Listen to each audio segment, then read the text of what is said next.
again with Capital Giants. So for this topic, what I want to talk about is just very quickly, how do you determine the value of a multifamily property? How do you make sure that you're getting a sweet deal rather than overpaying? And it can be very, very difficult to gauge this. This is why we seek out other experts. This is why we have a process.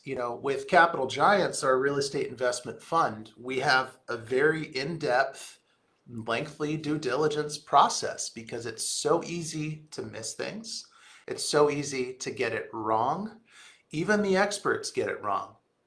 I'm considered one of the top experts in Arizona when it comes to single family residential short-term rentals in the Sedona area, just as an example.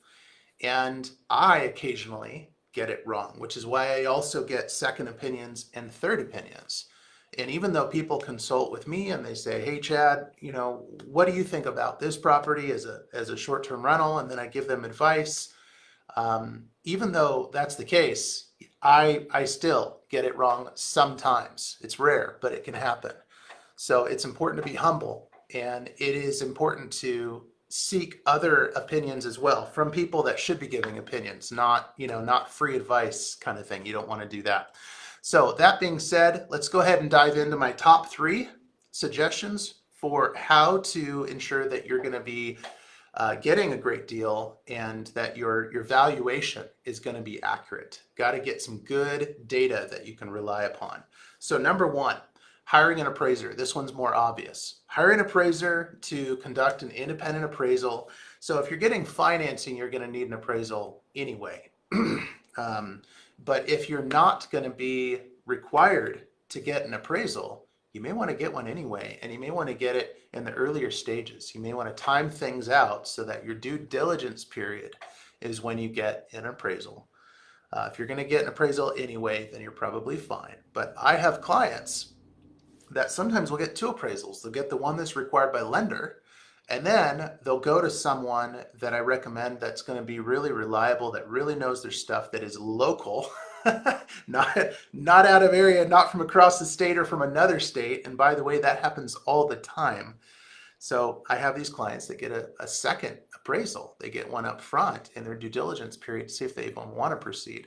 That being said, that's not necessary for most people. It's not necessary for me. I just want to make sure that I have an appraisal. And that is number 1. Number 2 is looking at comps and really digging in on it. Obviously, an appraiser is going to do that, but I do it independently. So I pull my own comps.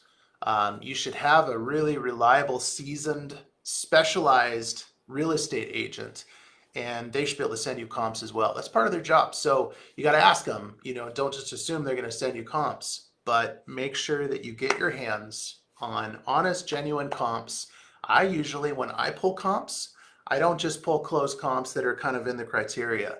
I usually pull about 2 or 3 layers of comps, and I layer them over each other, and that gives me a clearer picture of what a property is worth. So for example, with the multifamily, if you know that you're making an offer on a $2 million multifamily property, sure, look at multifamily properties that are in the area, if possible, that are maybe $1.5, $2.5 million properties, and kind of see what's been selling and what they look like and see if it's comparable. That's probably going to be too narrow though. So if nothing shows up, or even if you have a ton of stuff that shows up, I would also look at other things. Regardless of price, try to use other criteria. For example, size, number of units, things like that. General look and appeal, quality, location, dial that kind of stuff in. And then I usually like to, regardless of criteria, just zone, just that area. I usually like to look about a mile within a mile radius and look at all multifamily and just get a good feeling of it.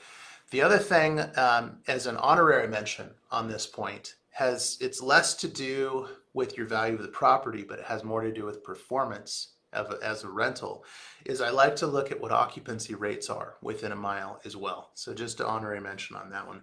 Now the third thing is conducting a thorough inspection. So this is more hand in hand with understanding the quality and what's going on with the property, and how that's going to change the value.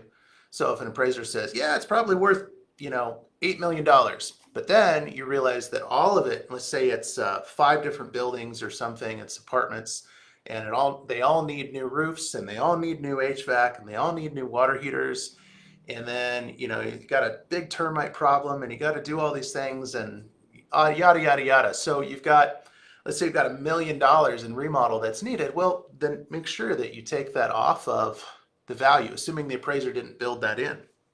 Take that off that value because you got to pay that, and that's a detraction of value. So just bear these things in mind. So those are my top 3. I hope this has been helpful. As always, please reach out with other topics that you'd like to see information on. Accumulatively, we have a wealth of experience and knowledge. We'd love to help all of you. So please just reach out and let us know how we can do that and support you. All right, have a good one.